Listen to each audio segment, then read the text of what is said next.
মানুষের ধারণার বাইরেও থেকে যায় অনেক কিছুই, কিন্তু সেগুলোকে খালি চোখে আন্দাজ করতে পারা যায় না। আমরা ভাবি এক আর হয়ে যায় আরেক। এটাই এই পৃথিবীর কালো সত্য। তবে যদি ভূত প্রেতের কথাই বলতে হয় তাহলে বলবো, আমাদের ধারণা যেখানে এসে শেষ হয় কিংবা বিরাম গতি টানে, সেখান থেকেই তাঁদের আবির্ভাব শুরু হয়।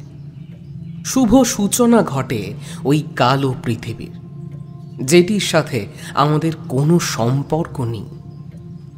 দিনের বেলাতেও এমন অনেক অনুভূতি হয় যেগুলোর সাথে বাস্তবের কোনো সম্পর্ক নেই। সবথেকে অবাক ব্যাপার কি জানেন? ঠাকুরমশাইয়ের কাছে গল্প শুনতে যাওয়ার পরে সেটা বুঝতে পেরেছিলাম। অনুভূতিগুলো কেমন যেন জটিল পরিমাণে আমাদের দিকে ধাবিত হতে শুরু করে। ওনার সামনে বসলেই মনে হয় আজকে উনি এমন কোনো একটি বিষয়ের কথা আমাদের সামনে তুলে ধরবেন যেটির সাথে দূর দূরান্ত পর্যন্ত হয়তো আমাদের কোনো সম্পর্ক নেই। কিন্তু সেটা কি, এর খোঁজ করতে করতেই আমাদেরকে কাহিনীর গর্ভে প্রবেশ করে যেতে হয়। এটিই হচ্ছে সবথেকে বড় বাস্তবতা। অকারণেই সেদিন মনটা ভীষণ খারাপ হয়ে গিয়েছিল। বারে বারে ভাবছিলাম, যদি এখন কিশোরীর দেখা পাই তাহলে দুজনে মিলে ঠাকুরমশাইয়ের ভিটের উদ্দেশ্যে রওনা হয়ে যেতে পারবো। বিষয়টা ভাবতেই মনটা ভালো লাগছিল।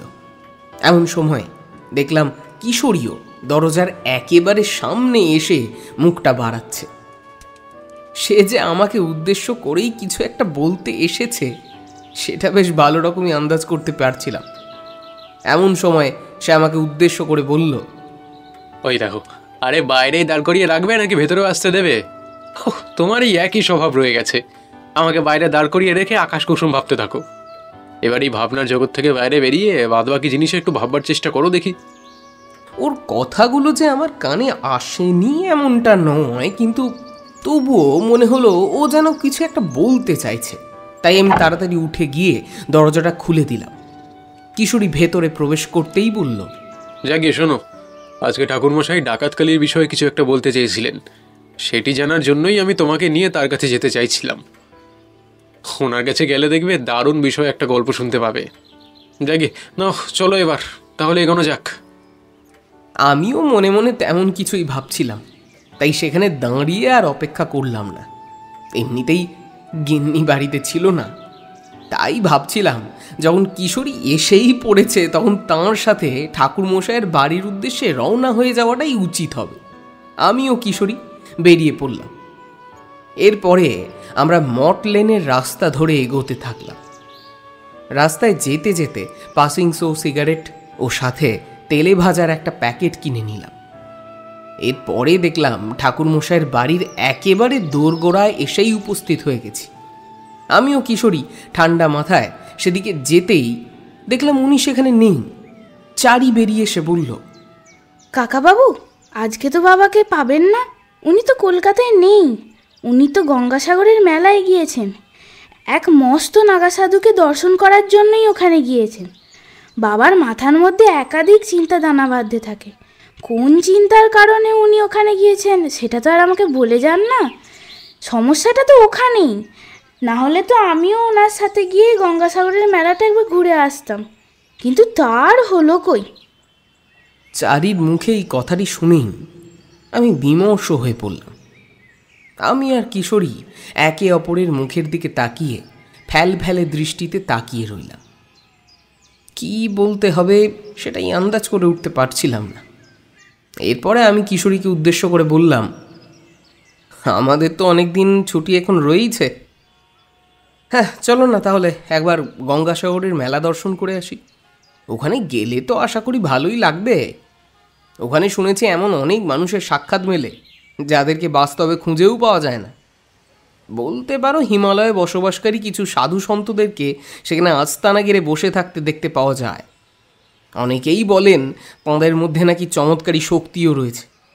সেই শক্তির ভিত্তিতেই ওনারা নাকি মানুষের কল্যাণ সাধন করেন। তবে ঠাকুরমশাই এভাবে কাউকে কিছু না জানিয়ে হঠাৎ সেখানে কেন চলে গেলেন সেটাই আন্দাজ করতে পারছি না। আমার মনে হয় উনি হয়তো কিছু একটা বিষয়কে নতুন করে জীবিত করতে চান, কোনো একটু অতীতকে।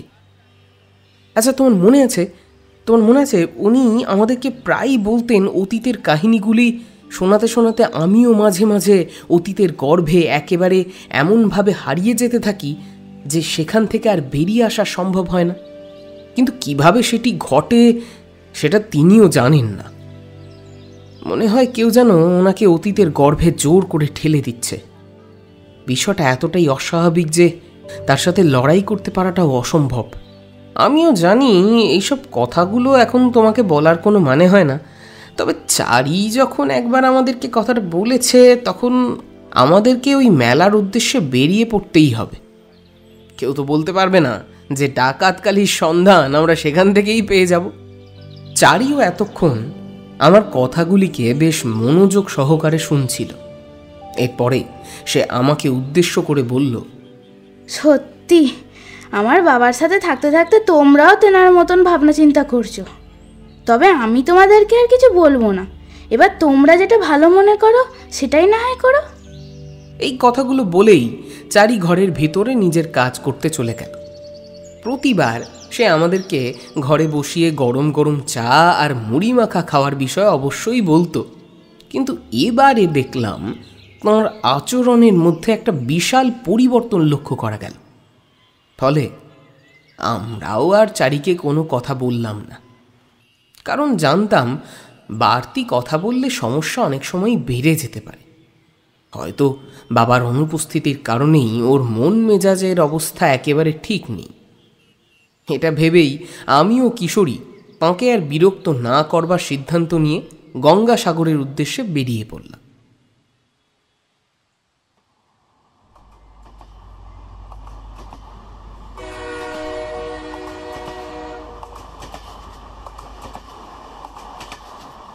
কলকাতা থেকে গঙ্গাসাগর যাওয়ার ট্রেনে উঠে বসে পড়লাম 4.5 ঘন্টার পথ।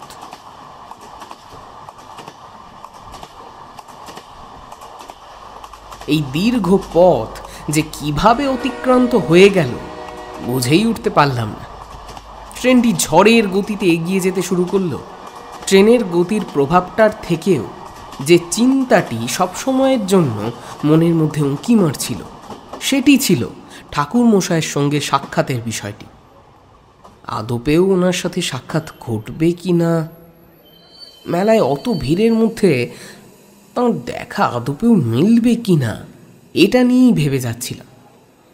ট্রেনটি নির্দিষ্ট সময়ের মধ্যেই স্টেশনে নামিয়ে দিল। দূরপাল্লার ট্রেন ছিল, মাঝপথেই আমাদেরকে নেমে পড়তে হলো। এরপরে আমরাও নিজেদের প্রয়োজনীয় জিনিসপত্রগুলো নিয়ে স্টেশনের বাইরে বেরিয়ে পড়লাম। আসলে সেখানে থাকার জন্য আমরা মনস্থির করে যাইনি, সঙ্গে যেটুকু সম্বল ছিল সেটিকে সঙ্গে নিয়েই বেরিয়ে পড়তে বাধ্য হয়েছিলাম। সম্বল বলতে পারেন সামান্য কিছু টাকা। স্টেশনের বাইরে এসে দাঁড়ালাম। সেখানে কাউকেই নজরে পড়ল না। দেখলাম দূরে একটা রিক্সা স্ট্যান্ড রয়েছে। সেখানে এক রিক্সাওয়ালাকে দাঁড়িয়ে থাকতে দেখে সেদিকেই এগিয়ে গেলাম। তাঁর সামনে গিয়ে হাজির হতেই সে আমাদের মুখের দিকে তাকিয়ে এমন একটা ভান করলো যেন সে আমাদেরকে ভালোভাবেই চিনতে পেরেছে, অথচ সে আমাদেরকে এর পূর্বে কোনো কালেই দেখেনি। কিছুক্ষণ বাদেই একটা খিটখিটে গলা করে সে বলে উঠল, কোথায় যাবেন সেটা তো বলবেন না বাবা, নাকি এভাবে মুখ দেখে যাবেন? রিক্সাওয়ালাটির মুখে এমন বিশ্রী কথাটি শোনা মাত্রই আমি রেগে গেলাম। কোনো ক্রমে নিজের রাগটিকে সম্বরণ করে বললাম, আহা, চটে যাচ্ছ কেন? আমরা আসলে গঙ্গাসাগরের মেলা দেখতে এসেছি, সেখানে নিয়ে যেতে পারবে? রিক্সাওয়ালাটি বললেন, আচ্ছা বসুন, দুজনে কিন্তু 30 টাকা লাগবে। তখনকার দিনে 30 টাকা অনেক মূল্য ছিল। তবুও ঠাকুরমশাইয়ের খোঁজ পেতে এবং নতুন কিছুর সন্ধানের উদ্দেশ্যেই আমরা রিক্সাতে উঠে পড়লাম। এরপরে রিক্সাটি আমাদেরকে সঙ্গে নিয়ে গন্তব্যের উদ্দেশ্যে এগিয়ে যেতে শুরু করল। রিক্সাওয়ালাটি ছিল ভারী বেমক্কা মানুষ। সে আবার আমাদেরকে ক্ষণে ক্ষণে ঘাড় ঘুরিয়ে দেখছিল। ওর ওই অনাবশ্যক আচরণ দেখে আমি বড্ড বিরক্তি প্রকাশ করতে লাগলাম। এরপরে তাঁকে উদ্দেশ্য করে বললাম, আরে তুমি বাবু নিজের মতন করে গাড়িটাকে এগিয়ে নিয়ে চলো না, এত পেছনের দিকে ফিরে ফিরে দেখবার কি আছে শুনি? আমরা তো এখানে আর গুপ্তধনের খোঁজ করতে যাচ্ছি না, যাচ্ছি এক মানুষের খোঁজ করতে। কিন্তু তোমার এহেন আচরণ সব কিছুকে ওলট পালট করে দিচ্ছে বই কি। রিক্সাওয়ালাটি আমার এক ধমকেই কিছুটা থমকে গেল। এরপরে বলল, সেদিন আমি একজনকে গঙ্গাসাগরের উদ্দেশ্যে এগিয়ে দিয়ে এসেছিলাম। লোকটিকে জটাধারী বাবা বললেও ভুল হবে না, কিন্তু ওনার সত্যি কোনো চমৎকারী শক্তি আছে বই কি। উনি যেভাবে আমার কপাল পরে পরপর সবকটা কথা বলে দিলেন, সেটা দেখা মাত্র আমি চমকে উঠেছিলাম। আমি হলাম কি এক সাধারণ রিক্সাওয়ালা, কীভাবে যে উনি আমার অতীত, বর্তমান, এমনকি ভবিষ্যতের কথাগুলিকে হর করে বলে যাচ্ছিলেন, সেটা দেখলে আপনারাও এভাবে অবাক হয়ে যেতেন। তবুও আমি কোনো রকমে নিজেকে সামলে নিয়েছিলাম।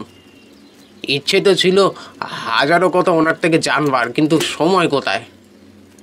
আর সময় যদি থাকেও জীবনে ফুরসত কোথায়? জীবন কি আর আমাদেরকে সেই দিকে কোনোদিনই এগোতে সাহায্য করবে বলে মনে হয়? আমার পেশাটা যেন আমাকে একপেশে করে দিয়েছে। না পারি মানুষের সাথে মিশতে, না পারি কারোর সাথে দুটো সুখ দুঃখের কথা বলতে। কেবল 5-4 মাস খেটে যেতে হচ্ছে, উদয় থেকে অস্ত পর্যন্ত এই একই খাটুনি। বিশ্বাস করুন, মাঝে মাঝে মনে হয় না জীবনটা বোধহয় এভাবেই শেষ হয়ে যাবে। তবে ওই মানুষটিকে আমি কোনোদিনও ভুলতে পারবো না, কারণ উনি প্রকৃতপক্ষে উনি মানুষ নন। সেদিনের পর থেকে আমি ওনাকে দেবতার নজরে দেখছি, কিন্তু ওই মানুষটি মেলার মধ্যেই হারিয়ে গেছেন বোধহয়। তাকে কি আর খুঁজে পাওয়া যাবে? এই ভিড়ের মধ্যে থেকে খুঁজে বার করা আর যাবে না বললেই চলে। আমি অনেকক্ষণ ধরে ওই রিক্সাওয়ালার কথাগুলোকে বড়ই মনোযোগ সহকারে শুনছিলাম। এরপরে ভাবলাম, ওনাকে একবার ঠাকুর মশাইয়ের কথা জিজ্ঞাসা করে দেখলে কেমন হয়। 2 দিন আগেকার ঘটনার কথাই তো বলছিলেন। এমনটাও তো হতে পারে যে ঠাকুর মশাই ওনার গাড়িতেই গেছেন। আমি আর কৌতূহল চেপে রাখতে পারছিলাম না।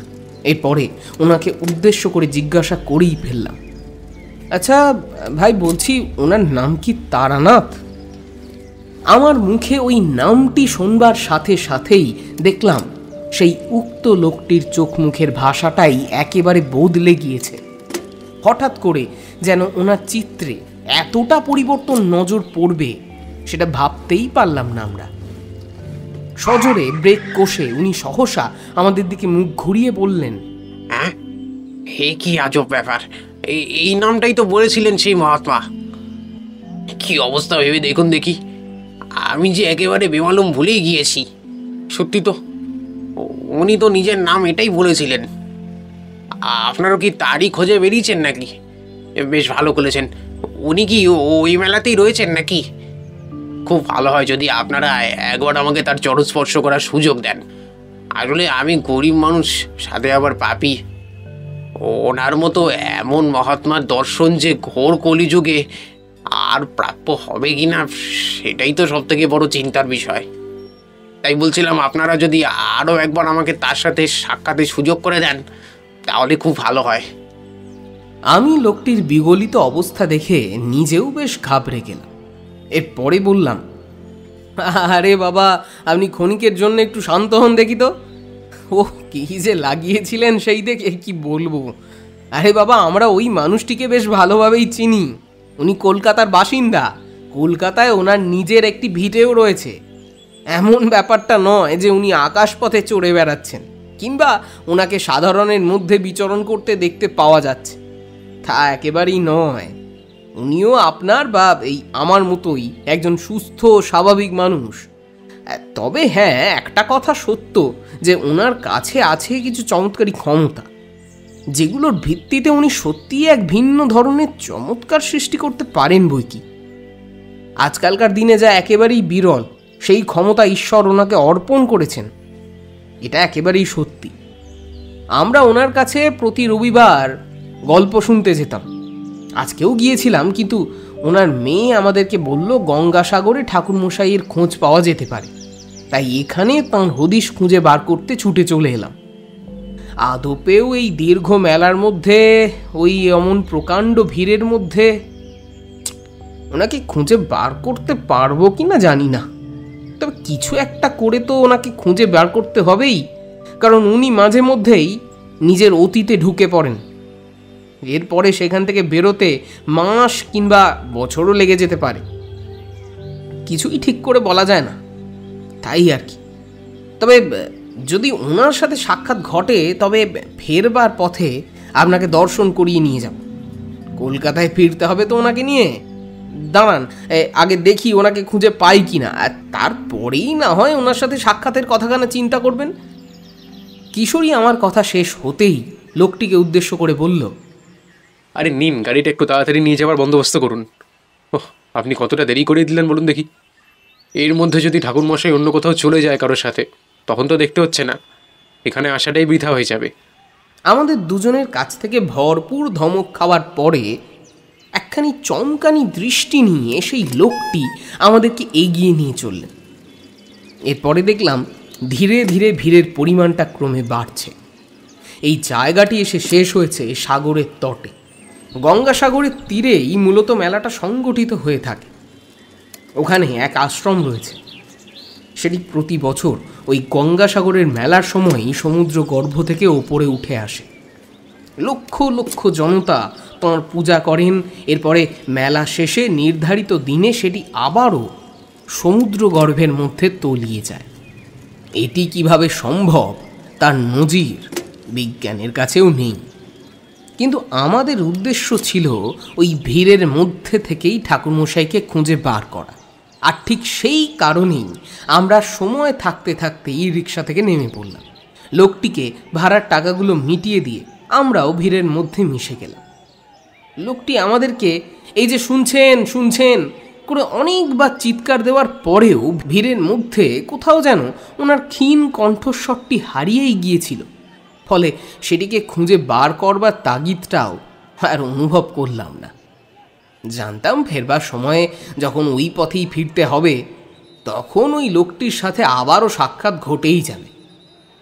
এমন সময় একদিকে নজর যেতেই দেখলাম সেখানে বেশ কিছু মানুষের ভিড় জড়ো হয়েছে। ওখানে কারা যেন এসে বসেছেন। সেই একাধিক সন্তের মধ্যেই আমরা একটি পরিচিত কণ্ঠস্বরও শুনতে পেয়েছিলাম। সেদিকেই ধাবিত হলাম। হঠাৎ নজরে এলো ওই কালো রঙের আলখাল্লাটি। ব্যাস, বুঝতে আর বাকি রইল না, আমরাও সেদিকে এগিয়ে গেলাম। গিয়ে দেখলাম উনি ওখানকার মানুষের সাথেও একেবারে ঘুলে মিলে গিয়েছেন। কোথাও কোনো ফাঁক রাখেন না উনি। ঠাকুরমশাইয়ের চরণে ভক্তি নিবেদন করে তোমার পায়ের সামনে দুটিতে মিলে বসে পড়লাম। উনি আমাকে উদ্দেশ্য করে বললেন, এ কি বিভূতি, তোমার চোখে জল কেন? আমি আপনাকে ভগবান বলে মনে করতাম বলে আপনি আমাকে ব্যঙ্গ করতেন, আর আজকে এক অপরিচিত লোকের মুখে আপনার সম্বন্ধে কত কথা শুনে এলাম।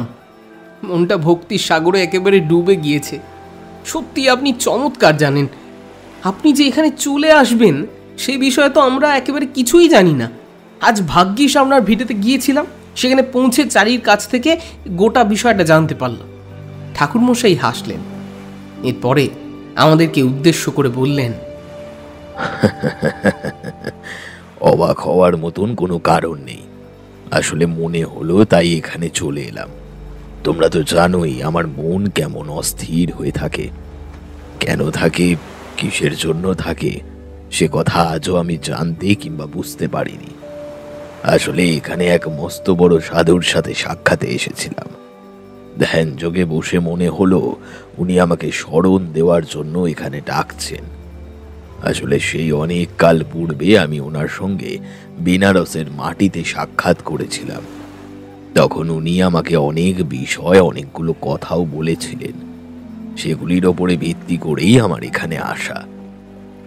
আমি তার দেখা পাইনি ঠিকই, কিন্তু তিনি যে কারণে আমাকে ডেকেছিলেন সেটির কারণ সন্ধিহানে আমি অনেকটাই সফল হয়েছি। উনি আমার জন্য এই মালটি রেখে গিয়েছেন। এটিকে গলায় ধারণ করেছি আমি। আমি নিশ্চিত এবারে আমার দুশ্চিন্তার মেঘটা মাথার ওপর থেকে অচিরেই সরে যাবে। আবারও সূর্য উঠবে আর আমি আবারও নতুন করে সুখের সাগরে হাবুডুবু খেতে পারবো। তবে আমি এক্ষুনি এখান থেকে যাব না। মেলা শেষ হওয়া পর্যন্ত আমি এখানে থাকবো, তারপরে বাড়িতে ফিরব। চারি এখন এমনিতেই একা থাকতে শিখে গিয়েছে, ফলে আমি না থাকলেও তার বিশেষ অসুবিধে হবে বলে আমার মনে হয় না। তোমরা কি আজকেই এখান থেকে ফিরে যাওয়ার সিদ্ধান্ত নিয়ে ফেলেছো নাকি? না ঠাকুরমশাই, আমার তেমন কোনো তাড়া নেই। আমরা এখানে বসেও আপনার গল্প শুনে সময় কাটিয়ে দিতে পারি, এতে তেমন কোনো আপত্তি নেই আমাদের।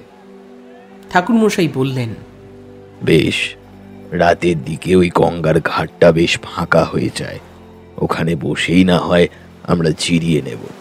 তখন তোমাদেরকে আমার অতীতের ঝুলি থেকে একখানা গল্প বার করে শোনাবো। কেমন?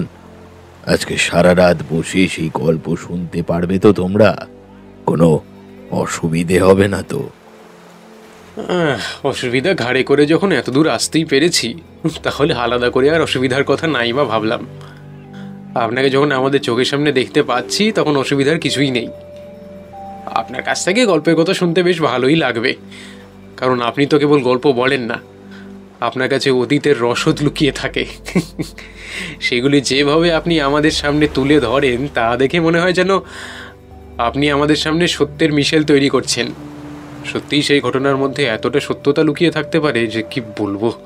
আপনাকে এভাবে চাক্ষুষ দর্শন করতে পেরে যে কি ভালো লাগছে, তা ভাষায় প্রকাশ করতে পারবো না ঠাকুরমশাই। বেশ, তাহলে বরং তোমরা মেলাটা ঘুরে দেখো। রাতের বেলা এই দিকটাতেই ফিরে এসো। চিন্তা নেই, আমি আর কোথাও হারিয়ে যাব না। এরপরে তোমাদেরকে একসাথে নিয়ে গঙ্গার ওই দিকটায় গিয়ে বসবো। সেইখানে বসে বসে কিভাবে যে রাত কাবার হয়ে যাবে টেরই পাবে না। ঘরে বসে তো এতকাল গল্প শুনেছ, এবার না হয় একটু অন্য রকমের পরিবেশেই গল্প শুনলে তাতে ক্ষতি কি? আমরা রাতের অপেক্ষা করতে লাগলাম। মেলাটা ঘুরে দেখবার জন্যে কোনো আলাদা উপায়ের প্রয়োজন হলো না। শুধু এদিকে ওদিকে তাকিয়েই সময়টা কেটে যেতে লাগলো। ঠিক সময় মতোই আমরা দুটিতে মিলে ঠাকুরমশাইয়ের বলা জায়গাটিতে এসে উপস্থিত হয়ে গেলাম। দেখলাম উনি বিমর্ষ মুখে বসে রয়েছেন। এরপরে তিনি আমাদেরকে দেখা মাত্রই চোখের জলটা মুছে নিয়ে বললেন, চলো এবারে তাহলে ওই দিকটাই এগিয়ে যাই, যেখানে গিয়েই না হয় বাকি গল্পটা তোমাদেরকে শোনাবো। আমরাও দুজনে ওনাকে অনুসরণ করে এগিয়ে যেতে থাকলাম। দেখলাম সামনেই গঙ্গার একটি অসাধারণ সুন্দর স্থান নজরে পড়েছে। উনি ওই স্থানটিকে নিয়ে এসে আমাদেরকে বসতে বললেন।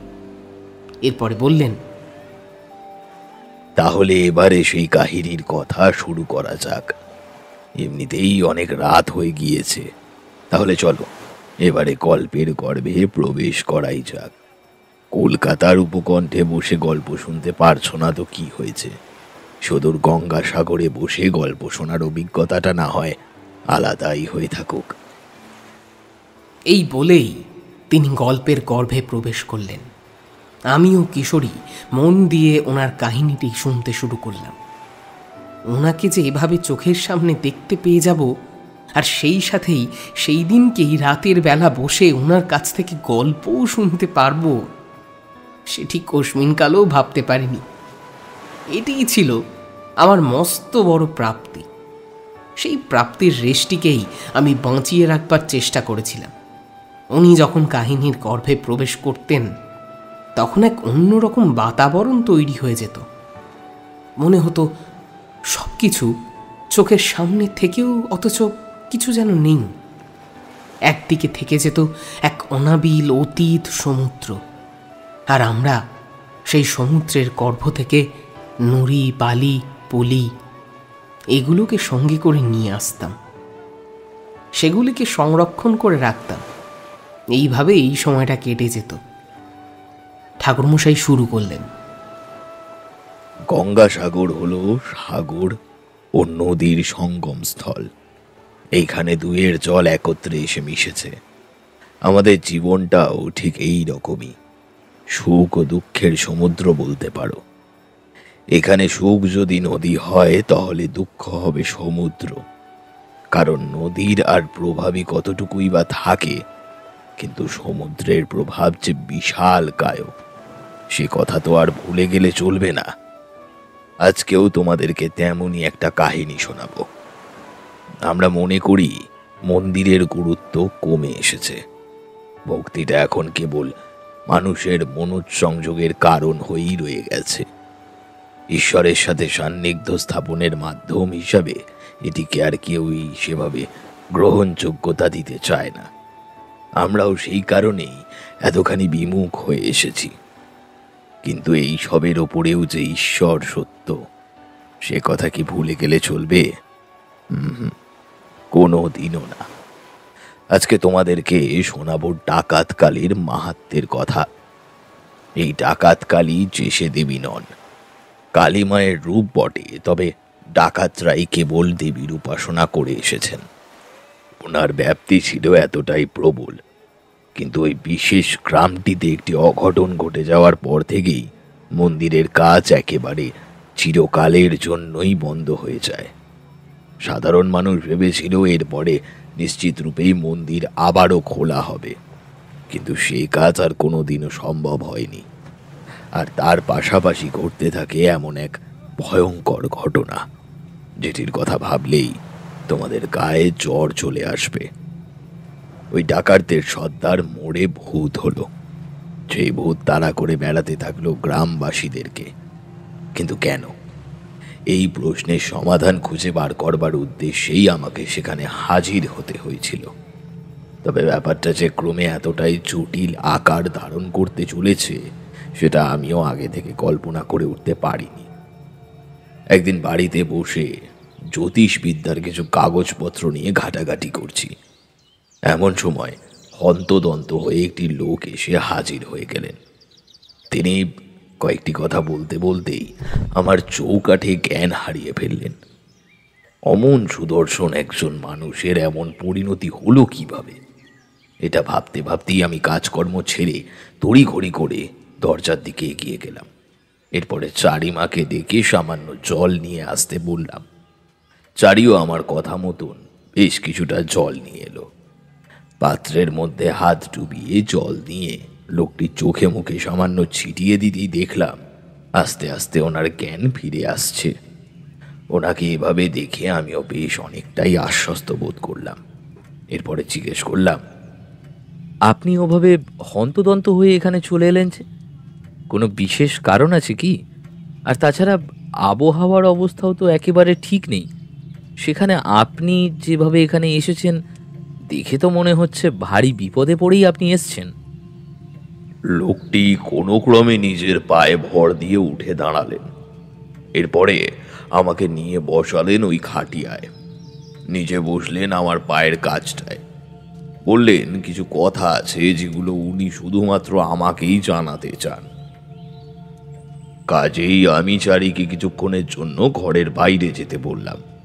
এমনিতেই অনেকে আমার কাছে এলে চারি ঘরের ভিতরে থাকতে চাইতো না, কারণ দুয়ের মধ্যে কি কথোপকথন হবে সে বিষয়ে সে খুব একটা মাথা ঘামাতে চাইতো না। তাই আমি সেই কারণেই আলাদা করে তাকে কিছু বললাম না। সে নিজেই ঘর থেকে বেরিয়ে গেল। এরপরে আমি লোকটিকে বললাম, এমনভাবে না হাঁপিয়ে এবারে দয়া করে বলুন কি ঘটেছে। এভাবে যদি হাঁপাতে থাকেন তাহলে তো কথাই বলতে পারবেন না, তখন সমস্যা আরও বৃদ্ধি পাবে। লোকটি সামান্য শান্ত হলেন। এরপরে নিজের থেকেই কথাগুলি বলতে শুরু করলেন। মাথার উপরে চিন্তার মেঘটা ঘনীভূত হতে দেখে নিজেই আন্দাজ করে ফেলতে পারলাম যে সমস্যা ক্রমে বৃদ্ধি পেতে শুরু করেছে। লোকটি যে বিষয়ের কথা জানাতে চলেছেন সেটি একেবারেই সুবিধের নয়। এর হাত থেকে রক্ষা পেতে হলে যে একাধিক কাঠখড় পোড়াতে হবে সে কথাও সহজেই বুঝতে পেরে গিয়েছিলাম বৈকি। কথায় বলে, যেখানে বাঘের ভয় সেখানেই সন্ধে হয়। লোকটি বললেন, আমার নাম বটুক হালদার, আমি পলাশদিঘি গ্রামের মোড়ল। আমাকেই সকলে ওই গ্রামের গ্রাম পঞ্চায়েতের মাথা বলে চেনেন। আমাদের গ্রামে নানান ধরনের ভৌতিক কর্মকাণ্ড শুরু হয়েছে। আসলে আমাদের গ্রামে একটি প্রাচীন মন্দির রয়েছে। শুনেছি সেখানে নাকি ডাকাতেরা বংশ পরম্পরায় দেবী কালিকার পুজো করে আসেন, কিন্তু হঠাৎ করে বর্তমান বংশজের হাতে পূজার কাজ সমাপ্তির পূর্বেই গ্রামের লোকেরা তাঁর উপরে চড়াও হতে বাধ্য হয়েছিল। এরপরে ওই লোকটিকে মেরে ফেলা হয়।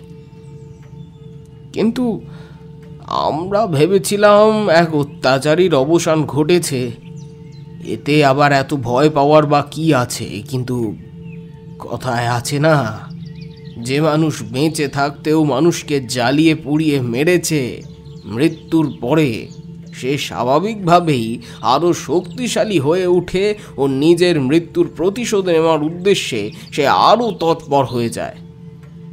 আমারও তেমনটাই মনে হচ্ছে। ওর আত্মাই ফিরে এসেছে।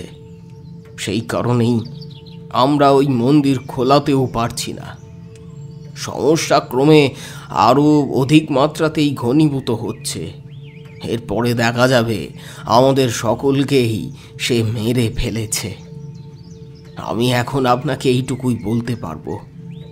পথে যেতে যেতে না হয় বাকিটা বলবো। আসলে আমার হাতে একেবারেই সময় নেই। যে প্রকারে একের পর এক মানুষ মারা যাচ্ছে, তাতে করে এটা মানতেই হবে যে ওর আত্মা আমাদেরকে শেষ করবেই। এই তো কিছুদিন আগেই আমার নিজের ছেলে জঙ্গলের মধ্যে দিয়ে বাড়ি ফিরছিল। এরপরে সে আর চলাফেরা করতে পারছে না ঠাকুরমশাই। বাড়িতে আসবার পরেই সে ধুম জ্বরে আক্রান্ত হয়ে পড়েছিল। পরের দিন আমি ডাক্তারকে ডেকে ওর চিকিৎসা করানোর চেষ্টা করায় সে দেখলাম আমাদের উপরেই চড়াও হতে শুরু করেছে। ঘরের মধ্যেই কাউকে প্রবেশ করতেই দিচ্ছে না। আর আমরা যেই না তাঁর কাছে ঘেঁষবার চেষ্টা করছি, সেই সময় সে আমাদের উপরে কোনো ভারী জিনিস দিয়ে প্রহার করবার চেষ্টা করছে। এই ভয়েতেই তাঁকে ওই ঘরের মধ্যে বন্দি করে রাখতে বাধ্য হয়েছি। এ তো বললাম নিজের ছেলের কথা। গ্রামের বেশিরভাগ কম বয়সী ছেলেদের উপরেই ওই বদ ডাকাতের আত্মা ভর করছে। তাঁদের ভূত ছাড়াতে সাধারণ ওঝা বা তান্ত্রিকের সাহায্য নিয়েছিলাম বই কি, কিন্তু এখন বুঝতে পারছি জল মাথার উপর দিয়ে বইছে। জানি না, আপনি না গেলে আমার ছেলেকে ও মেরেই ফেলবে। ওর চোখ মুখে যা অবস্থা হয়েছে, তাতে করে মনে হচ্ছে না আর বেশি দিন ওকে বাঁচিয়ে রাখতে পারবো। আয়ু একেবারেই শেষ হয়ে এসেছে। এই বলেই লোকটি আমার চোখের সামনে কাঁদতে শুরু করলেন। আমি তাকে বললাম, বুঝলাম। আমার যা মনে হয় তোমাদেরই কারুর ভুলের জন্য ওই ডাকাতের আত্মার শান্তি ঘটেনি। তবে এর পেছনে ইতিহাসটা আমাকে খুব ভালোভাবে টাঁটিয়ে দেখতে হবে, তবেই আমি এর একেবারে অন্তিমে উপনীত হতে পারবো। বেশ, আমি তোমাদের সাথে তোমাদের গ্রামের উদ্দেশ্যে যেতে একেবারেই প্রস্তুত। মানুষকে বিপদের হাত থেকে রক্ষা করাটাই জেনে রাখো আমার ধর্ম। এই ধর্মের পথ থেকে বিচ্যুত হলেই আমার পতনের পথ প্রশস্ত হবে। নাও চলো, এই মুহূর্তেই তোমার গ্রামের উদ্দেশ্যে বেরিয়ে পড়া যাক। না হয় যেতে যেতেই বাকি ঘটনার কথা তোমার মুখে শুনে ফেলবো, তাতে আর কি সমস্যা রয়েছে। এই বলেই আমি চারিকে ঘরে ডেকে পাঠালাম।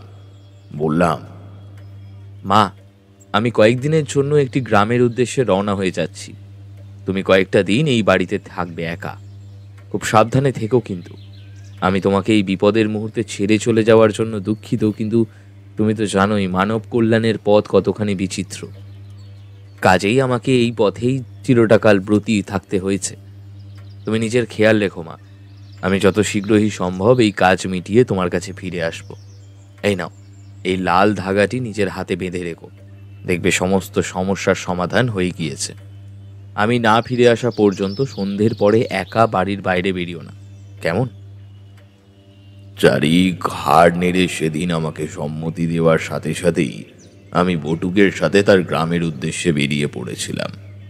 বটুক পথে যেতে যেতে আমাকে উদ্দেশ্য করে বলল, আমাদের গ্রামে একটি পরিবার রয়েছে, সকলে সেটিকে ডাকাতের পরিবার হিসেবেই সাধারণত বলে থাকেন। তবে ডাকাতের পরিবার বলতে একেবারে ঢাল তরোয়াল হাতে নিয়ে দৌড়ানোর মতন ডাকাতেরা নন, সেসব পূর্বেকার কথা। তখনকার দিনে গ্রামে গঞ্জে যেভাবে ডাকাতের উৎপাত ছিল সে একেবারেই সেই রকম। কিন্তু কালক্রমে এদের ভাবনা চিন্তার পরিবর্তনের সাথে সাথে সমাজে ডাকাতের প্রতি ভয়টাও অনেকটাই কমে গিয়েছে।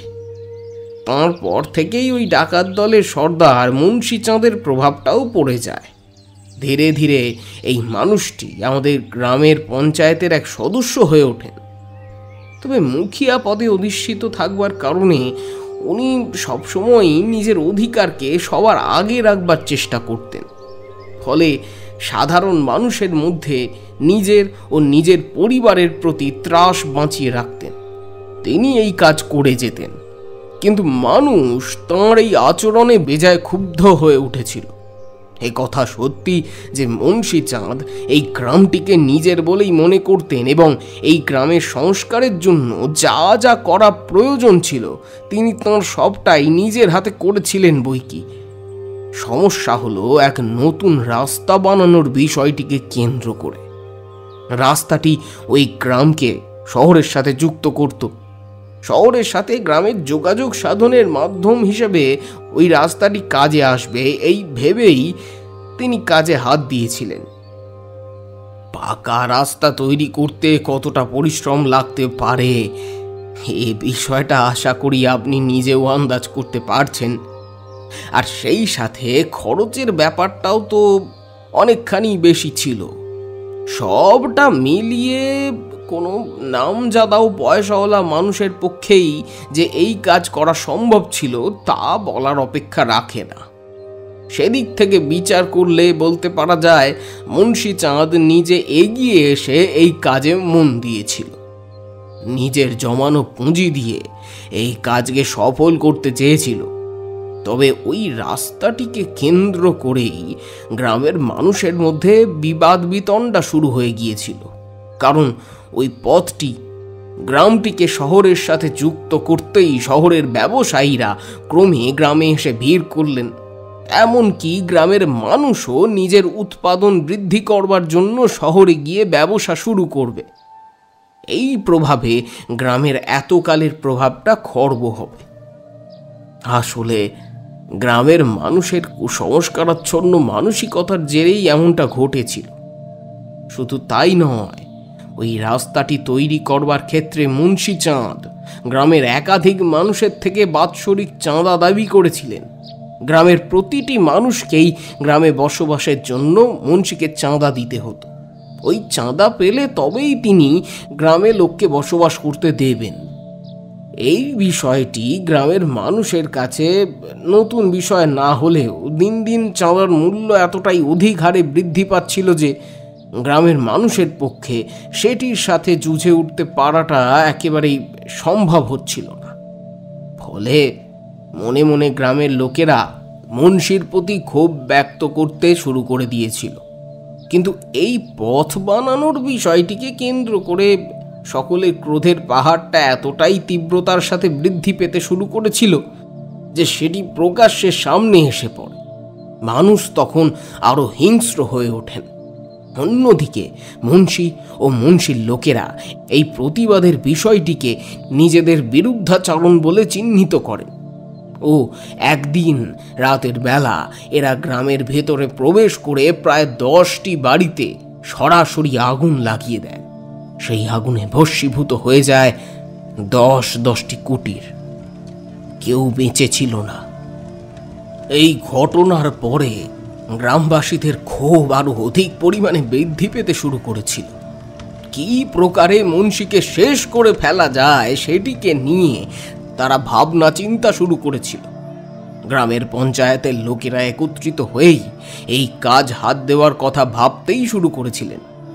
এই কাজ করা এতটাও সহজতর ছিল না। খুব কম মানুষের বুকেই এতটা সাহস ছিল যে তারা সহজেই এই কাজ করতে সম্মত হবেন।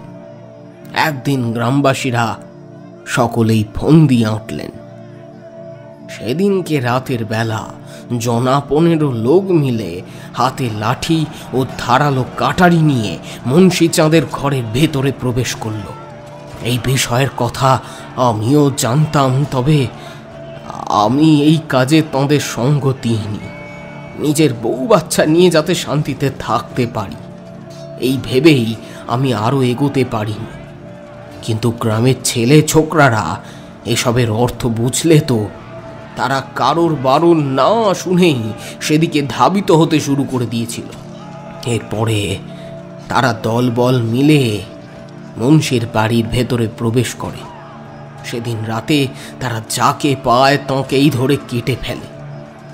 যে মুন্সির অত্যাচারে গোটা গ্রামের প্রতিটি কুটির থেকে চিৎকারের শব্দ ভেসে আসতে শোনা যেত, সেই মুন্সির বাড়ি থেকে সেদিন চিৎকারের শব্দ ভেসে এসেছিল।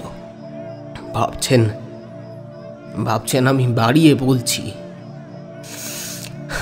কিন্তু এরকমটাই ঘটেছিল। এরপরে পরিস্থিতি আরো সঙ্গীন আকার ধারণ করতে শুরু করলো।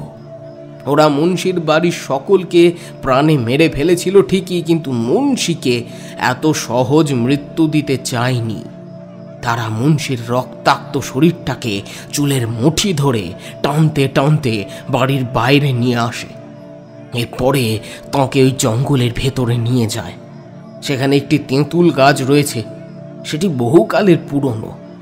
ওই গাছের ছাল ও কাঠ দিয়েই ডাকাতেরা ডাকাতকালীর পূজার কাজ করত। ওরা সকলে মিলে মুন্সিকে সেইখানে নিয়ে যায়। এরপরে ওই গাছের মোটা ডালের সাথে দড়ি দিয়ে বেঁধে দেয়। গলায় ফাঁস আটকে যায় মুন্সির। দমটা বেরিয়ে যাওয়ার আগের মুহূর্ত পর্যন্ত তারা কাঁটা তার দ্বারা নির্মিত বাঁশের সাহায্যে মুন্সির শরীরে প্রহার করতে থাকে। মুন্সিকে ওটির সাহায্যে মারবার জন্যই ওই বিশেষ জিনিসটি তৈরি করা হয়েছিল। মার খেতে খেতে মুন্সি ওইখানেই গলায় ফাঁস আটকে মারা যায়। ওর চোখ দুটো আর জিভটা ঢেলার মতন বেরিয়ে আসে। গ্রামের লোকেরা কেউ মুন্সির শরীরটার সৎকার না করেই গ্রামে ফিরে আসে। আমি ওদেরকে বহুবার করে সৎকারের জন্য অনুরোধ করেছিলাম, কিন্তু কেউ আমার কথাই শোনেনি। এরপরে ওদের মধ্যে থেকে একজন বেরিয়ে এসে আমাকে বলেছিল, আমাদের কি অপরাধ ছিল? এই ডাকাতের গোষ্ঠীকে এতকাল ধরে আমাদেরকে দেবতা জ্ঞানে পূজা করে যেতে হয়েছে। এটাই কি আমাদের প্রাপ্তি? আমরা কি এতটাই ছোট লোক?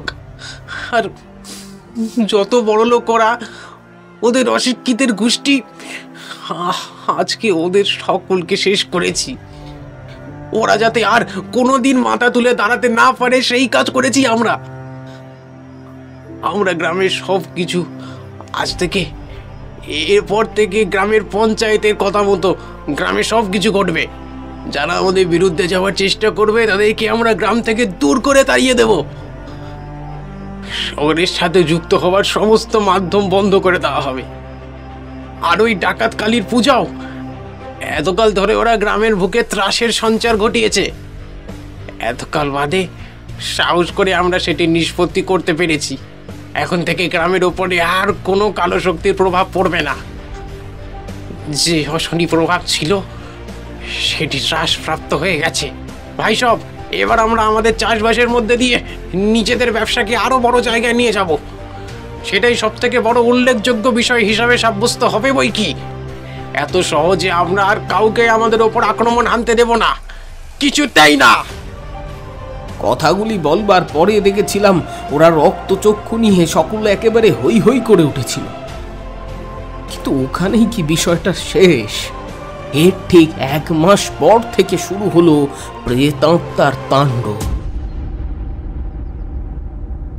অনেকেই রাতের বেলা শহরে কাজ সেরে ওই জঙ্গলের রাস্তা ধরে ফিরতেন, কিন্তু তাঁদের অনেককেই আর খুঁজে পাওয়া যায়নি। আমরাও এসবের অর্থ প্রথম দফায় ঠিক বুঝে উঠতে পারিনি, কিন্তু যেদিন সেই প্রেত আমার ছেলের শরীরে প্রবেশ করলো তারপর থেকেই সব কিছু কেমন বদলে গেল। এখন আমি কি করব সেটাই আন্দাজ করে উঠতে পারছিলাম না। ভয়ঙ্কর খারাপ অবস্থা হয়েছে। এখন এই অবস্থার থেকে ওপরে উঠে একটা নতুন কিছু সিদ্ধান্ত নেওয়ার মতন মানসিক জোরও আমার মধ্যে নেই। আপনি কিছু এর একটা বিহিত করুন। সেই কারণেই আপনার কাছে ছুটে এসেছি। যে করেই হোক মুন্সির প্রেতকে এই গ্রাম থেকে দূর করুন, না হলে আমরা সমূলে শেষ হয়ে যাব ঠাকুরমশাই। আমি বটুকের মুখে সেদিন সম্পূর্ণ ঘটনাটা শুনেছিলাম। এরপরে ঠিক করেছিলাম ওই গাছটাকে ভালো করে প্রত্যক্ষ করতে হবে। সেটির মধ্যে দিয়েই কোনো একটা সুরাহা বেরিয়ে আসবে। এই ভেবেই আমি বটুককে সঙ্গে নিয়ে গ্রামের অন্তরে প্রবেশ না করে জঙ্গলের উদ্দেশ্যে এগিয়ে গিয়েছিলাম। সেখানে গিয়ে আমার নজর পড়ল ওই মস্ত বড় তেঁতুল গাছটিতে। গ্রামের বুকে ওরকম একটা তেঁতুল গাছ থাকতে পারে এটা ভেবেই আমি চমকে উঠলাম। এরপরে বটুককে উদ্দেশ্য করে বললাম, এখন আমাকে স্পর্শ করবে না, কেমন? আমি একটি বিশেষ মন্ত্রপাঠের মধ্যে দিয়ে এই জায়গাটিকে আরো ভালো করে শনাক্ত করে নেব। তারপরেই আমি এটির সত্যতা সম্পর্কে অবগত হতে পারবো। ততক্ষণ পর্যন্ত তুমি এই ঘেরাটোপের ভেতরে প্রবেশ করবে না। কথাটা মনে রেখো কিন্তু, কারণ আমি এখন এই মন্ত্রবলের দ্বারা মুন্সির আত্মাকে এখানে ডেকে পাঠাবো। তার আত্মা এই স্থানে এলে এরপরে আমি তার সাথে কথা বলে জানতে পারবো যে কেন এত এত মানুষের অনিষ্ট করে চলেছে আর এর পেছনে ঠিক কী কারণ থাকতে পারে। সেটাই হলো সবচেয়ে বড় এবং আলোচ্য বিষয়। তোমরা শত সাধু ও মহাত্মাদেরকে এই স্থানে নিয়ে এলেও তাদের দ্বারা কোনো কাজ উদ্ধার করতে পারবে না, কারণ দেখতে পাচ্ছি এই গাছের গায়ে একটি বিশেষ চিহ্ন অঙ্কিত রয়েছে। সেটি এই প্রেতের অবস্থানের প্রমাণ বহন করে। এই গাছে প্রেতের বাস থাকে। যে গাছে প্রেতের বাস থাকে সেই গাছের গায়ে একটা বিশেষ চিহ্ন অঙ্কিত থাকে। সেটির ভিত্তিতেই আমরা সবটা আন্দাজ করে ফেলতে পারি। আমিও দিব্যজ্ঞানে সেই চিহ্নটিকেই দেখতে পেয়েছি। প্রত্যক্ষ দর্শনের মধ্যে দিয়েই এই চিহ্নটিকে লক্ষ্য করতে পারা যায়। এই বলে আমি এক মনে ধ্যান করতে শুরু করলাম। ওম ক্লিম কারণে ওম পিশাচ দ্রুত্যম স্বাহা। ওম হ্রিম ওম ক্লিম ক্রিম কারণে ও পিশাচ দৃষ্টং স্বাহা। ওম হুম হিম হুম কুম ক্লিম হিম কুরন্নে পিশাচ ধীমহি স্বাহা। ওম ক্লিম কর্ণে হুম পিশাচ দৃষ্টন্তি স্বাহা। ওম হিম ক্লিং ক্লিম কর্ণে স্বাহা। পিশাচ দৃষ্টন্তে স্বাহা। ওম হ্রিম হুম কুম ক্লিম হিম কুরন্নে পিশাচ ধীমহি স্বাহা। আমি এই মন্ত্রটা এক নাগারে পাঠ করে চললাম। ভাবলাম এর মধ্যে দিয়েই হয়তো নিশ্চিত রূপে একটা উপায় খুব সহজেই বেরিয়ে আসবে। এতকাল ধরে আমি দেবী মায়ের পূজা করে এসেছিলাম, কিন্তু কখনোই এমন একটা বিপজ্জনক পরিস্থিতির সম্মুখীন হতে হবে এটা ভাবতে পারিনি। এমন সময় দেখলাম একটা দমকা হাওয়ার রেশ আমাকে চারিদিক থেকে আষ্টে পিষ্টে ধরেছে। কিছুতেই নিজেকে ওই হাওয়ার গর্ভের থেকে মুক্ত করতে পারছিলাম না। চোখটা খুলতেই সামনে যা দেখলাম তা দেখা মাত্রই আমার শরীরের রক্ত একেবারে হিম হয়ে গেল। ওই গাছের সামনে দেখতে পেলাম মুন্সি চাঁদের আত্মাকে। বিকট দন্ত এবং বিকৃত মুখশ্রী নিয়ে শূন্যে ঝুলেছিল তার দেহটি। ভয়ঙ্কর অট্টহাসির মধ্যে দিয়ে সে আমাকে উদ্দেশ্য করে বলতে লাগলো,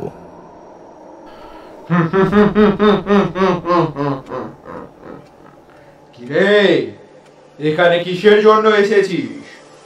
কি ভেবেছিস কি তুই সামান্য পুজো আচ্ছা করে আমাকে এখান থেকে তাড়াতে পারবি? এতকাল ধরে আমার পরিবার এই গ্রামের উপর রাজত্ব করে এসেছে, আর তুই কিনা আমাকে এই গ্রাম ছাড়া করতে এসেছিস? জানিস আমি তোর সাথে কি করতে পারি? মুন্সি চাঁদের আত্মা আমাকে লক্ষ্য করে বিকট দৃষ্টিতে তাকিয়ে হাসতে শুরু করলো। ওই ভয়ঙ্কর মূর্তিটি আমি ছাড়া আর কেউই প্রত্যক্ষ করতে পারতো না। জানতাম আমার পাশে দাঁড়িয়ে থাকা বটুকও সেই ভয়ঙ্কর মুন্সি চাঁদের প্রেতাত্মাকে সচক্ষে দেখতে পারেনি। এমন সময় আমি নিজের সর্বশক্তি বাগিয়ে মুন্সি চাঁদের আত্মাকে উদ্দেশ্য করে জিজ্ঞেস করলাম, এতকাল ধরে তুই গ্রামবাসীদের ওপর অত্যাচার করে এসেছিস। তোর অত্যাচারের দাপটে অস্থির হয়ে এই গ্রামবাসীরা তোকে শেষ পর্যন্ত মেরে ফেলতে বাধ্য হয়েছিল। আমি সেই সম্পূর্ণ ইতিহাসটাকেই নিজের কানে শুনে তবে এখানে এসেছি। তুই এই তেঁতুল গাছের কাঠ নিয়ে দেবী পূজা করতিস না, তাহলে কিভাবে এই তেঁতুল গাছটাকে তুই বিকৃত করতে পারিস? তুই জানিস না এই কাজ অত্যন্ত পাপের? তুই নিজেও তো দেবী মায়ের ভক্ত ছিলিস। এই গ্রামে এতকাল ধরে যেখানে দেবী মায়ের পূজার কাজ সম্পাদিত হয়েছে সেখানে তোর পরিবারকেই সবাগ্রে এগিয়ে আসতে দেখা গেছে। আর আজ কিনা তুই এখানে দাঁড়িয়ে এই পবিত্র গাছটাকে আশ্রয় করে প্রেত হয়ে নিজের অস্তিত্ব টিকিয়ে রেখেছিস। এই বিষয়টা কি লোভনীয় নয়? আমি যদি তোকে শেষ নাও করি তাহলে দেবী মা তোকে নিজেই শেষ করে দেবেন। দেবী মায়ের পূজার কাজ কখনোই স্থগিত রাখা সম্ভব হবে না।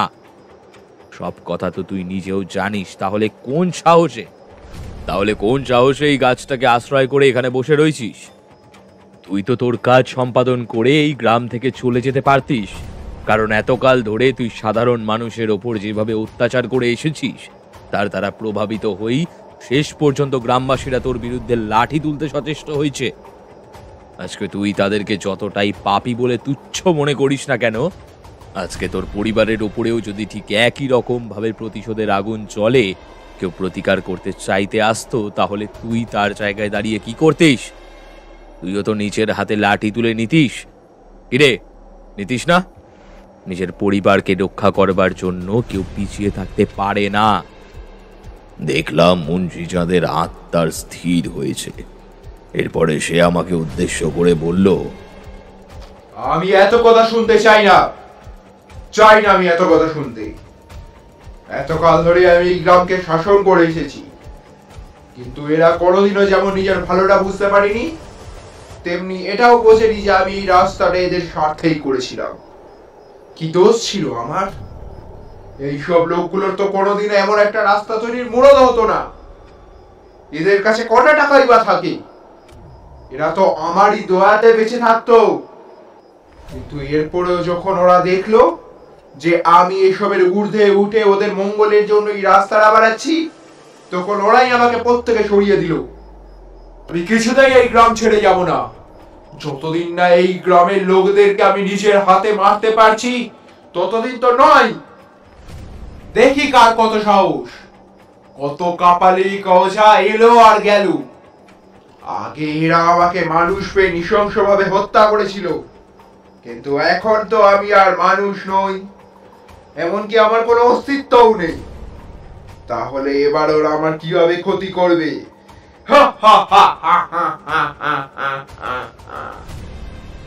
এই কথাগুলো বলেই মুন্সি চাঁদের আত্মা সেখান থেকে গায়েব হয়ে গেল। যাওয়ার সময় একটা ভয়ঙ্কর রকমের দমকা হাওয়া আমার দিকে ঠেলে দিয়ে যাওয়ায় আমি সেই স্থল থেকে ছিটকে দূরে সরে আসতে বাধ্য হলাম। আমার শরীরে সেদিন ভয়ঙ্কর রকমের চোট লেগেছিল। কোনো রকমে উঠে দাঁড়ানোর চেষ্টা করতেই দেখলাম বটুক আমার সামনে এসে হাজির হয়েছে। তারপরে সে আমার দিকে নিজের হাত বাড়িয়ে দিয়ে বলল, বাবা, আপনি ঠিক আছেন তো? এই কারণেই আমি আপনার সাথে সহযোগিতা করবার উদ্দেশ্যে এগিয়ে গিয়েছিলাম, কিন্তু আপনি তো আমার কথা শুনতেই চাইলেন না। এই আত্মা কোনো সাধারণ আত্মা নয়, এ হলো মুন্সি চাঁদের বিদেহী আত্মা। এ নিজের প্রতিশোধ না নিয়ে এই গ্রাম ত্যাগ করবে না। আমি বটুককে ধরে দাঁড়াবার চেষ্টা করলাম আর বললাম, আমি চাঁদ একবার দেখে নিয়েছি। তুমি আমাকে নিজের সঙ্গ করে তোমার ছেলের কাছে নিয়ে চলো। ওকে নিজের চোখে দেখতে চাই আমি। আমার মনে হয় ওর শরীরের মধ্যে মুন্সি চাঁদের আত্মাই প্রবেশ করেছে, কিন্তু ও এত সহজে তোমার ছেলের শরীর ত্যাগ করবে না। বিদেহী আত্মারা কোনোদিনও একা একা বিচরণ করতে পারে না, তাই তাই তাদের একটি শরীরের আশ্রয়ের প্রয়োজন হয়। এই কারণেই সে তোমার ছেলের শরীরটাকে কবজা করে নিয়েছে।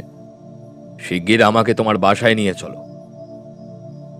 আমি সেদিন যা ভয়াবহতা দেখবার সেটা দেখে নিয়েছিলাম। আমি বটুকের বাসায় প্রবেশ করতেই দেখলাম সেখানে লাল রঙের চিহ্ন অঙ্কিত রয়েছে, আর তাতে বড় বড় করে লেখা রয়েছে, আমি এই স্থান ছেড়ে কোথাও যাব না, কোনো দিনও না। লেখাটি দেখবার পরেই আমি বটুককে উদ্দেশ্য করে জিজ্ঞেস করেছিলাম, এই লেখাটা কার? দেখে তো মনে হচ্ছে কেউ নিজের রক্ত দিয়ে এখানে লিখে রেখে গেছে। বটুক আমাকে উদ্দেশ্য করে বলল, আপনি একেবারে ঠিকই ধরেছেন বাবা। তবে এই রক্ত আমার নিজের ছেলের। প্রথম দিন যেদিন শহর থেকে ও গ্রামে ফিরল, ঠিক তার পরের দিনের ঘটনা। একদিন রাতের অন্ধকারে দেখলাম শূন্যে উপুর হয়ে শুয়ে কিছু একটা লিখছে। বিষয়টি দেখা মাত্রই আমি চমকে উঠেছিলাম। নিজের ছেলের এমন ধারা অবস্থা, অমনভাবে শূন্যে শুয়ে থাকতে দেখে কোন বাবাই না ভয় না পেয়ে থাকেন বলুন। আমি তার দিকে এগিয়ে গেলাম। তাকে ওই স্থান ত্যাগ করতে বলায় সে আমার দিকে ফিরে তাকালো। তারপর একেবারে রক্তচক্ষু ধারণ করল সে। এরপর এসে ঘ্যাস ঘ্যাসে গলায় আমাকে উদ্দেশ্য করে বলল,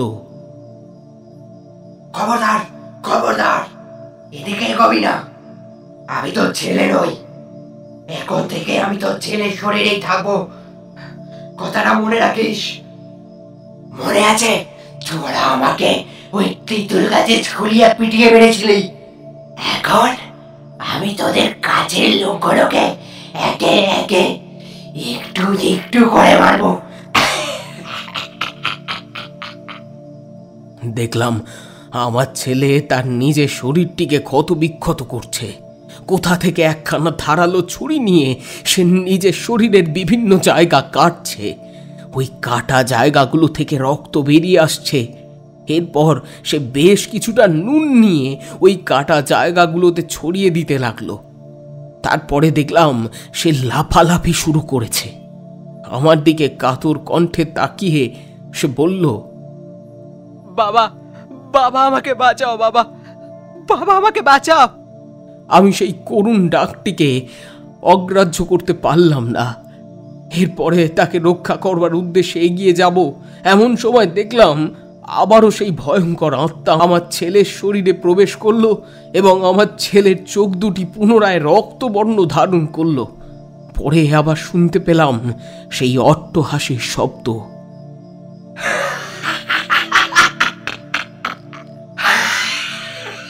নিমেষের মধ্যেই আমার সন্তান আমার চোখের সামনে জ্ঞান হারিয়ে ফেলল। আমি তখন তাকে ঘরে নিয়ে গিয়ে শুইয়ে দিলাম। তার শারীরিক অবস্থা ক্রমে আরো খারাপ হতে শুরু করে দিয়েছিল। কি করা উচিত সেটাই আন্দাজ করতে পারছিলাম না। শেষমেশ এক ওঝার শরণাপন্ন হয়েছিলাম, কিন্তু উনি গোটা ব্যাপারটা দেখার পরে আমাকে উদ্দেশ্য করে বলেছিলেন যে, দেখ, তোর কথা শুনে যা বুঝলাম, তোর ছেলের শরীরে কোনো সাধারণ প্রেতাত্মা ভর করেনি। আমার পক্ষে তোর ছেলেকে সুস্থ করে তোলা সম্ভব নয়। তোকে বিকল্প কোনো রাস্তা খুঁজে বার করতেই হবে, কারণ এই আত্মা এতটাই শক্তিশালী যে এ নিজের উদ্দেশ্য সাধন না করা পর্যন্ত ওই গ্রাম ছেড়ে কোনোদিনই যাবে না। তোরা এই মানুষটাকে জীবিত থাকাকালীন যেভাবে তার শরীরের ওপর অত্যাচার করেছিলিস, এখন মৃত্যুর পরেও সে ওই একইভাবে তোদের প্রিয়জনদের শরীরের ওপর অত্যাচার করতে চাইছে। আর এভাবেই সে তোদের প্রিয়জনকে একে একে শেষ করে ফেলতে চাইছে। আর এটাই তার প্রকৃত উদ্দেশ্য। এভাবেই সে গোটা গ্রামকে একেবারে ছাড়খাড় করে দেবে, একদম নিজের জায়গা হিসেবে বেছে নিতে চাইছে সে। আসলে মৃত্যুর আগে একটা মানুষ যদি আধিপত্যকামী দৃষ্টিভঙ্গি নিয়ে মরে, তাহলে জেনে রাখিস মৃত্যুর পরেও সে ওই একই কাজ করে যায়, কিন্তু তখন সে আরো অনেক বেশি হিংস্র হয়ে ওঠে। তাই মুন্সি চাঁদের আত্মা এখন সেই মৃত্যু খেলায় মেতেছে। তোকে এসবের হাত থেকে উদ্ধার পেতে গেলে একজনের শরণাপন্ন হতে হবে। বহুকাল আগে একটা গ্রামে আমার সাথে তার সাক্ষাৎ ঘটেছিল, কিন্তু তারপর থেকে ওনার সাথে আর কখনো তেমন দেখা হওয়ার সুযোগ হয়ে ওঠেনি আমার। এরপরেই সেই ব্যক্তি আমাকে আপনার কথা বলেছিলেন এবং সেই সাথেই আপনার গ্রামের কথাও আমাকে উল্লেখ করেছিলেন। আমি তাই এখানে দাঁড়িয়ে থেকে গোটা ব্যাপারটার সমাধান খুঁজে বার করবার চেষ্টার পরিবর্তে আপনার কাছে ছুটে যাই। এখন আপনি যে করেই হোক এর একটা কিছু বিহিত খুঁজে বার করুন বাবা, না হলে সবটা একেবারে শেষ হয়ে যাবে। আমি এতক্ষণ ধরে বটুকের বলা সমস্ত কথাগুলো খুব মনোযোগ সহকারে শুনছিলাম। এরপরে আমি তাকে সঙ্গে নিয়ে তার ছেলের ঘরের দিকে এগিয়ে গেলাম। দেখলাম তার ছেলে নিস্তেজ অবস্থায় খাটের ওপর পড়ে রয়েছে। আমি ছেলেটার সামনে গিয়ে দাঁড়াতেই চমকে উঠলাম। দেখলাম সে রুদ্র দৃষ্টি ধারণ করে আমার দিকে তাকিয়ে রয়েছে। বুঝতে পারলাম এখন তার শরীরের মধ্যে ভর করে রয়েছে ওই পিশাচ, তাই সে আমার দিকে ওইভাবে চেয়ে রয়েছে। সে আমার হাতটা শক্ত করে ধরে বলল, যতই চেষ্টা করিস না কেন আমাকে এই শরীর থেকে আলাদা করতে পারবি না। আমি এই শরীরেই থাকবো। এই ছেলেটা ভারী বোকা, তাই একা একা শহর থেকে ফিরতে গিয়েছিল। ওই তেঁতুল গাছের সামনে দাঁড়িয়ে বলছিল ওকে নাকি কোনো ভূত ভয় দেখায়নি। তাই আমি একবার ওকে এমন ভয় দেখিয়েছি যে শুধুমাত্র ও নয়, গোটা গ্রাম এখন ভয় পাচ্ছে। এবারে আমি এই শরীরটাকে আস্তে আস্তে কষ্ট দিয়ে মেরে ফেলবো। যতদিনে ও মরবে ততদিনে আমি আবার নতুন শরীর খুঁজে নেব। আমি তাড়াতাড়ি করে নিলয়ের হাতের থেকে নিজের হাতটা সরিয়ে নিয়েছিলাম। দেখলাম ওর শরীরটা আবার নিস্তেজ হয়ে ওইভাবেই খাটের ওপরে পড়ে রইল। বাইরে বেরিয়ে এসে বটুককে উদ্দেশ্য করে বললাম, বটুক, ব্যাপারটা সত্যি খুব জটিল। আমরা যদি সরাসরি গিয়ে ওই তেঁতুল গাছটাকে জ্বালিয়ে দিতে পারি তাহলে হয়তো এই সমস্যার থেকে মুক্তি পাওয়া সম্ভব হবে, কিন্তু আমার মনে হয় না সেই রাস্তা খুব একটা সহজ হবে। মুন্সিচাঁদ ওই তেঁতুল গাছটাকে খুব পছন্দ করত, তাই মৃত্যুর পরে ওই গাছটাকে আশ্রয় করে বেঁচে থাকতে চেয়েছে। কিন্তু এখন তো সে আর ওই গাছটাকে আশ্রয় করে বেঁচে নেই, বরং এখন সে একটা মানব শরীর পেয়ে গিয়েছে। এই শরীরটাকে আশ্রয় করেই এখনও বেঁচে থাকবে। সেটাই হলো সবচেয়ে ভয়ের বিষয়। কিন্তু আমাদেরকে ভয় পেলে চলবে না। এর মধ্যেও এমন কোনো একটা কাজ করতে হবে যার দ্বারা মুন্সি চাঁদের আত্মার সম্পূর্ণরূপে এই গ্রাম ছেড়ে চলে যেতে পারে। বিষয়টা যদিও খুব একটা বেশি পুরনো নয়, তবুও আমি এ প্রসঙ্গে একটাই কথা বলবো যে করেই হোক আমাদেরকে ওই ডাকাতকালীর মন্দিরের পুজোর কাজ আবার শুরু করতে হবে। এরা পূর্বপুরুষক্রমে ওই কালী মায়ের সেবা করে এসেছে। মনটাও হতে পারে যে অন্যান্য জায়গায় থেকে বহু মূলধন নিয়ে এসছে, তারা মন্দিরের গর্ভে লুকিয়ে রেখে দিয়েছে আর পরে সেগুলো ব্যবহার করে নিজেদের সুখ ও সমৃদ্ধি বৃদ্ধি করেছে। তবে সেসব মূলধনের এখন আর কোনো প্রয়োজন নেই। আমাদেরকে যে করেই হোক আগামী অমাবস্যায় দেবী মায়ের পুজোর কাজ সম্পন্ন করতে হবে। আমার মন বলছে ওই দিন যদি পুজোর কাজ সঠিকভাবে সম্পন্ন হতে পারে তাহলে দেবী মা স্বয়ং এসে মুন্সিচাঁদের বিদেহী আত্মার সমাপ্তি ঘটাবেন। আমি নিজেই সেই কাজ সম্পন্ন করতে চাই, তবে গ্রামের কেউ যেন এই বিষয়ে আগে থাকতে কিছু না জানতে পারে, কারণ এটা নিশ্চয়ই মানো যে দেওয়ালেরও কান আছে। সেই কারণে আগে থাকতেই তোমাকে বারণ করে দিলাম। তুমি যদি চাও তাহলে গ্রাম পঞ্চায়েতের সদস্যদের সাথে এই বিষয় পূর্বেই আলাপ আলোচনা সেরে রাখতে পারো। আশা করি সেটা আরও বেশি গ্রহণযোগ্যতা পাবে, কারণ হাতে রয়েছে মাত্র 3টে দিন। এই 3 দিনের মধ্যেই আমাকে প্রেত বন্ধনী তৈরি করতে হবে। এ হলো এমন এক প্রেত বন্ধনী যেটা কেটে কোনো আত্মা সহজে মুক্ত হতে পারে না। পুজোর ক্ষেত্রে আমার বেশ কয়েকটা সরঞ্জামের প্রয়োজন হবে। সেই সরঞ্জামগুলিকে তোমরা যদি আমার কাছে এনে দিতে পারো তাহলে পুজোর কাজ নির্দিষ্ট সময়ের মধ্যে বিধি মেনে সম্পন্ন করতে পারবো আমি। যদি আমি এই কাজে সফলতা লাভ করতে না পারি তাহলে মুন্সিচাঁদের আত্মা আমাকেও মেরে ফেলতে পারে, কারণ আমার হাতে থাকবে শুধুমাত্র ওই আমাবস্যার রাতটুকুই। তার মধ্যেই আমাকে এই কাজ সম্পন্ন করে ফেলতে হবে। আমি এরপরে তাদেরকে পুজোর বিধি অনুযায়ী যে যে জিনিসগুলো প্রয়োজন হবে সেইগুলো সংগ্রহ করে রাখতে অনুরোধ করেছিলাম। ওরাও সব জিনিসগুলোকে আমার কাছে এনে দিয়েছিল। ধীরে ধীরে আমাবস্যার দিন ঘনিয়ে এলো। আমিও পুজোর কাজে মনোনিবেশ করলাম। সেদিন আবহাওয়াও ছিল আমাদের বিরূপে। ডাকাতকালীর পুজোর কাজ সম্পাদন এতটাও সহজ ছিল না, কারণ এই পূজা করতে হলে পিশাচ ক্রিয়ার দ্বারা অভিষিক্ত হতে হয়। ডাকাতেরা একাধিক মানুষের হত্যা করে তবেই দেবী মায়ের পূজার কাজে হাত দিত। সেই কারণেই মানুষের রক্তের দ্বারা দেবী মায়ের অভিষেক সাধন সম্ভব ছিল। মানুষের রক্ত না দিলে দেবী মায়ের অভিষেক সাধন সম্ভব ছিল না। এই অবস্থায় দেবীকে জাগ্রত করতে হলে যজ্ঞকুণ্ডের ভেতরে মানুষের রক্ত অর্পণ করাটা ছিল খুবই অবশ্যম্ভাবী। ওই অবস্থায় আর কোনো উপায় খুঁজে না পেয়ে আমি শেষ পর্যন্ত নিজের হাতের তালুর কিছুটা অংশ চিড়ে নিয়ে সেখান থেকে ফোঁটা ফোঁটা রক্ত ওই যজ্ঞকুণ্ডের ভেতরে ফেলতে শুরু করলাম। দেখলাম যজ্ঞকুণ্ডের আগুন আকাশ স্পর্শ করছে। বুঝতে পারলাম দেবী মা আমার দেওয়া অগ্রগ্রহণ করেছেন। এতকাল ধরে দেবী মায়ের পূজার কাজ স্থগিত অবস্থাতেই পড়েছিল, তাই এই কাজের ক্ষেত্রে সহজে কোনো ক্রিয়া সম্পাদন করার অর্থ ছিল দেবীকে রুষ্ট করা। আমি জানতাম শুধুমাত্র রক্ত দিয়ে মায়ের অভিষেকের দ্বারাই তাকে পরিতুষ্ট করা চলবে না।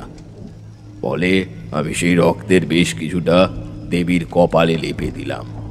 আমাকে ওভাবে দেখে সেদিন ওখানে উপস্থিত গ্রামবাসীরা সকলেই মারাত্মকভাবে ভয় পেয়ে গিয়েছিলেন। তবে আমি তাদেরকে শান্ত হতে বললাম।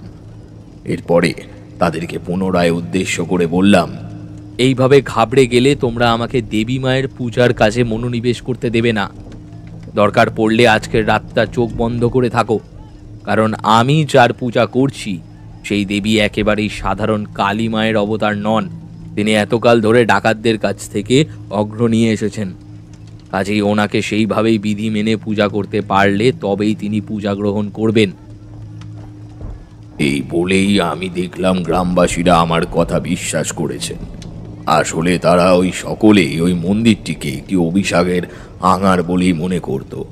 তারা ভাবত যেখানে দেবীকে পিশাচের মন্ত্রের দ্বারা দীক্ষিত করে তাকে অগ্রপ্রদান করা হচ্ছে সেই স্থান কতখানি অপবিত্র হতে পারে। আমি মন্ত্র পড়তে শুরু করে দিলাম। সেই সাথে বেশ কিছুটা করে ঘি নিয়ে ওই যজ্ঞকুণ্ডের মধ্যে অর্পণ করতে লাগলাম।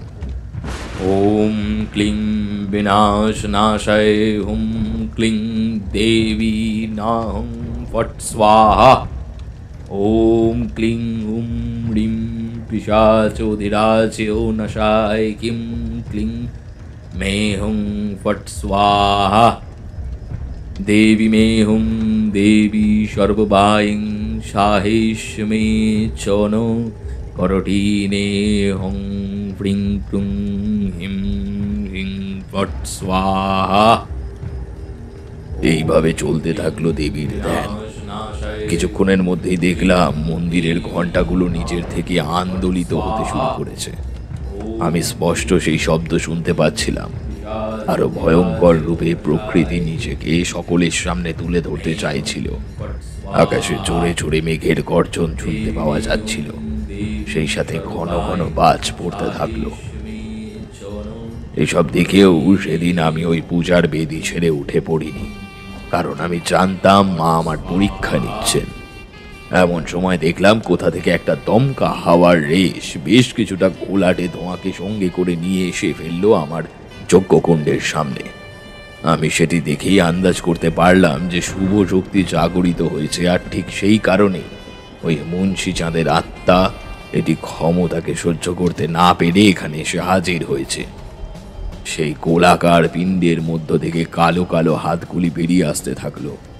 রক্তের ফোঁটা পড়তে শুরু করলো।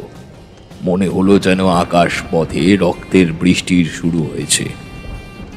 আমি চিৎকার করে বলে উঠলাম, মা, আমাকে রক্ষা করুন মা, রক্ষা করুন মা, আমাকে রক্ষা করুন।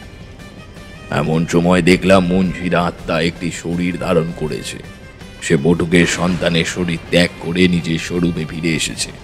সে আমাকে উদ্দেশ্য করে বলতে থাকলো, আজকে কেউ তোকে রক্ষা করতে পারবে না। তুই এতকালের নিয়ম ভঙ্গ করেছিস, তোর এত বড় সাহস, তুই কিনা এই মন্দিরে পা রেখেছিস। এতকাল ধরে আমি নিজে দেবীর পুজো করে এসেছি, দেবী মাকে আমি আরতি করে এসেছি, আর তুই সেখানে এই নোংরা হাতে দেবীকে অর্ঘ্য প্রদান করেছিস। তুই কি ভেবেছিস নাকি এভাবে তুই আমাকে পরাস্ত করতে পারবি? কোনোদিন না, কখনোই না। আমি ভেবেছিলাম সেদিন হয়তো আমার আর বেঁচে ফিরে আসা সম্ভব হবে না, তবে হঠাৎ করে সবটা যেন বদলে গেল। গর্ভগৃহের মধ্যে থেকে বেরিয়ে এলো এক প্রকাণ্ড জ্যোতি। সেটি বন বন করে ঘুরতে শুরু করলো। দেখলাম সেই জ্যোতি মুন্সির প্রেতটিকে ধরে ফেলেছে। এরপরেই শঙ্খধ্বনির শব্দ শুনতে পেলাম। তার মধ্য থেকেই এক দিব্য কণ্ঠের ধ্বনি বাইরে প্রবাহিত হয়ে এসে বলল, এভাবেই এর অন্ত নিশ্চিত ছিল। মুন্সি, তুই এতকাল আমার পূজার নামে সাধারণের উপর অত্যাচার করে এসেছিলিস। তারা অসন্তুষ্ট হয়ে তোকে মেরে ফেলতে বাধ্য হয়েছিল, না হলে তুই সকলকে শেষ করে ফেলতিস। তুই মরেও শান্তি পেলি না, এরপরেও তুই তোর স্বভাব পরিবর্তন করতে পারলি না। তুই যদি আমার সত্যিকারের ভক্ত হতিস, তাহলে তুই ঠিকই আমার পূজার কাজ সম্পন্ন করতিস। এভাবে এই মন্দিরটাকে বন্ধ করে রাখতিস না। তুই কেবল আমার নাম ভাঙিয়ে সাধারণ মানুষের কাছে নিজের ক্ষমতা জাহির করবার চেষ্টা করে গেছিস। তাই আজকে যাদেরকে তুই ছোট প্রতিপন্ন করে এসেছিস, তারাই তোর মৃত্যুর কারণ হলো।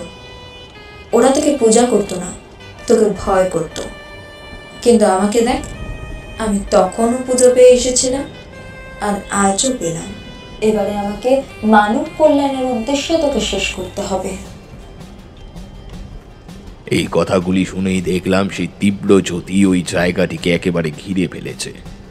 ক্ষণিকের মধ্যেই মনে হলো ওই স্থানে উপস্থিত সমস্ত কিছুকেই সে নিজের সাথে করে নিয়ে চলে যাবে।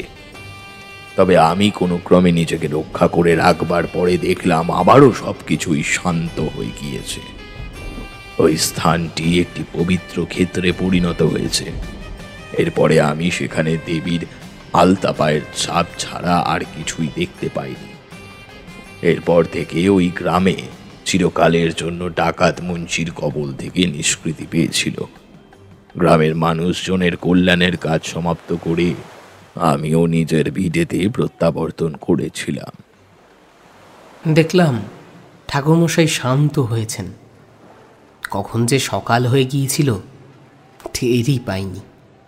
সূর্যের আলোটা সমুদ্রের জলের ওপরে পড়তেই জলটা একেবারে চিকচিক করে উঠেছিল। সেবার আমরা তড়িঘড়ি করে বাড়ি ফিরিনি, ঠাকুরমশাইয়ের সাথেই থেকে গিয়েছিলাম। কয়েকটা দিন সেখানে থেকে মেলা কাটিয়ে তারপরে তাঁকে সঙ্গে নিয়ে কলকাতার উদ্দেশ্যে রওনা দিয়েছিলাম। তবে ওই বলে না, ভাগ্যে থাকলে সব সম্ভব।